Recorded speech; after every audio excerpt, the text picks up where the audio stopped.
अस्सलाम वालेकुम and welcome back guys to another video. आज है day 21 60 days to success challenge. तो अभी बज रहे हैं सुबह के 10। अपना पहला स्टडी सेशन शुरू करते हैं और in this video I will give you some tips you never heard before. So before further ado let's get started. Alright, तो मैंने टू डू लिस्ट अपनी पहले बनाई हुई थी। अब बस देखना था कि कौन से काम इंपॉर्टेंट है। सबसे पहले मैंने फिज़िक्स का काम शुरू किया, जिसका मेरा काफ़ी सिलेबस भी रहता था। तो सबसे पहले मैंने अपनी टू डू लिस्ट को वॉल पर पेस्ट कर दिया ताकि मुझे रिमाइंड रहे कि मैंने कितने वक्त में कितना काम करना है। तो सबसे पहले मैं आपके एक सवाल का जवाब दे दूँ, जिसमें आपने कहा था कि एक जगह पे बैठना, एक जगह पे बैठ के पढ़ना बेहतर है या फिर जगह को बदलना चाहिए। तो ये आपके मूड पर डिपेंड करता है। कभी कभार मेरा भी नहीं दिल कर रहा होता कि ये चेयर पर बैठ के पढूं। मैं बेड पर बैठ के भी पढ़ता हूँ और चलते फिरते भी चल फिर के भी पढ़ना चाहिए। जब बंदा चलता फिरता है तो उसका दिमाग ज़्यादा चीज़ों को प्रोसेस कर पाता है, जिसकी वजह से आपका अटेंशन पढ़ाई की तरफ ज़्यादा बढ़ता है। तो इसका कंक्लूजन यही है कि अगर आप एक जगह पर बैठ कर एग्जॉस्ट हो चुके हैं तो आप जगह बदल कर पढ़ सकते हैं, किसी दूसरी जगह पर पढ़ सकते हैं या चलते फिरते पढ़ सकते हैं। ये आपके मूड पर डिपेंड करता है। तो अब उन टिप्स की तरफ चलते हैं जो एक मुस्लिम स्टूडेंट के लिए काफ़ी बेनिफिशियल है। सो टिप नंबर 1 है हमारे पास, यूज़ पोमोडोरो तकनीक विद साला। इसमें हमने सिर्फ पोमोडोरो तकनीक को फॉलो करना होता है। फ़र्क सिर्फ इतना होता है कि यहाँ पे ब्रेक की जगह हमारी नमाज़ें आ जाती हैं और जो ब्रेक का टाइम होता है उसमें हमने नमाज़ पढ़नी होती है, जो कि हमारे माइंड को काफ़ी रिलैक्स कर देती हैं।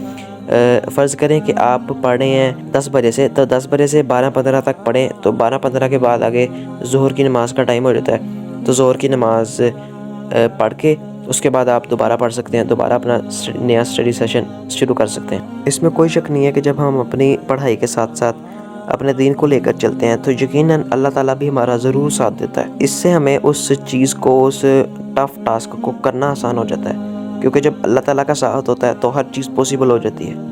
तो इस चीज़ को अपनी ज़िंदगी का रूल बना लें कि कोई भी बड़ा से बड़ा, इंपॉर्टेंट से इंपॉर्टेंट या वट एवर जो भी काम होगा, आपने उस काम को करने से पहले अगर नमाज का टाइम हो रहा है तो सबसे पहले नमाज़ पढ़नी है, क्योंकि अल्लाह ताला के काम से अफजल आपका काम थोड़ी ना है। सबसे पहले नमाज़ पढ़ें फिर काम करें, इंशाअल्लाह अल्लाह ताला उस काम में भी बरकत डाल देंगे। तो हर एक स्टूडेंट के साथ होता होगा कि जब भी वो पढ़ने बैठा होगा तो उसके ज़हन में ऐसे थॉट्स आएंगे कि ये मुझसे काम हो भी पाएगा या नहीं, ये काम तो बड़ा लंबा है, ये मैं कैसे करूँगा। तो ऐसे वैसे वसवसे सिर्फ शैतान की वजह से आते हैं। शैतान आपको आपकी पढ़ाई से दूर लेके जाता है, क्योंकि शैतान जलता है आपसे, या उसको पता होता है कि अगर इसको इल्म आ गया, अगर ये पढ़ने लग पड़ा तो ये अल्लाह ताला की इबादत करने लग पड़ेगा। तो इस वजह से वो शैतान आपको उस चीज़ से रोकता है, आपको पढ़ाई से रोकता है कि ये पढ़ाई पढ़े ना।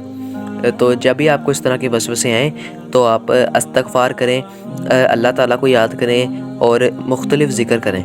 ये मैं आपको एक दुआ बताता हूँ, अगर आप ये पढ़ते हुए तो आप हर तरह के वसवसे से महफूज हो जाएंगे और अल्लाह ताला की पनाह में आ जाएंगे। इसका स्क्रीनशॉट ले लीजिएगा। ये दुआ है, बिस्मिल्लाहिल्लज़ी ला यदुर्रु मा अस्मिही शैइन फिल अर्दी वला फिस समाई व हुवस समीउल अलीम। इसकी ट्रांसलेशन पर गौर करिएगा। इस अल्लाह के नाम से कि जिसके नाम से ज़मीन व आसमान की कोई चीज़ नुकसान नहीं पहुंचाती, और वही ज़ात सुनने वाली और जानने वाली है। और अगर आप इस पर अमल करेंगे तो अल्लाह ताला की रहमत से आपका पढ़ाई में दिल भी लगेगा। Tip number 3, engage in positive discussion with friends. ये एक ऐसा टॉपिक है जिसमें मैं एक पूरी लॉन्ग वीडियो क्रिएट कर सकता हूँ, लेकिन मैंने इसको इसलिए आप ऐड किया है ताकि आपको अभी से पता चल जाए। ये क्यों कहते हैं कि पख्तम तासीर सोबत का असर, जैसे आपका माहौल होता है, जैसे आपकी सोबत होती है, वैसा उस पर आपका असर पड़ता है। तो अपनी फ्रेंड ग्रुप, अपना फ्रेंड साइकिल बेशक महदूद रखें, लेकिन आप ऐसे दोस्त बनाएं जो आपको अच्छी बातें बताएं, आपको दीन की तरफ लेके आएँ, ना कि आपको शैतानी रास्ते की तरफ लेके आएँ। तो आप अपने दोस्तों को, अगर आपके दोस्त आपको अच्छी बातों में नहीं लगा रहे तो आप उनको लगाएं। आप हर रोज़ एक एक नई चीज़ सीख के जाएं और फिर आप उनको बताएं। मतलब आप कोई हदीस सीख जाएं, कोई आयत सीख जाएं, कोई आयत का तर्जुमा सीख जाएं, तो वो उनको बताएं, उनको भी अवेयर करें कि कितना इंपॉर्टेंट है हमारे लिए हमारा दीन।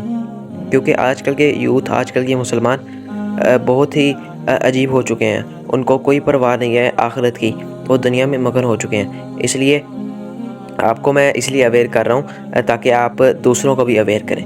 Tip number 4, create visual reminders for motivation. इसमें आप अपने स्टडी टेबल में, अपने बुक्स में इस्लामिक कोट्स, वर्सेस या जो भी चीज़ मोटिवेशन से रिलेटेड है वो लिख दें। جس سے آپ کو موٹیویشن ملے. جب بھی آپ انموٹیویٹڈ فیل کر رہے ہوں تو ان کو پڑھیں جس سے آپ کو موٹیویشن ملے. یہ ایک بہت اچھا میتھڈ ہوگا کہ جب بھی آپ ڈی ٹریک ہوں ان کو پڑھیں اور آپ کو ان سے موٹیویشن ملے اور آپ دوبارہ اسٹڈی کی طرف راغب ہو جائیں. آئی ہوپ کہ آپ کو یہ ٹپس اچھی لگی ہوں اور آپ کی لائف میں ویلیو ایڈ کریں. So this is Taha Ibn Zoor from Academic Adventures. Don't forget to like and subscribe. Allah Hafiz.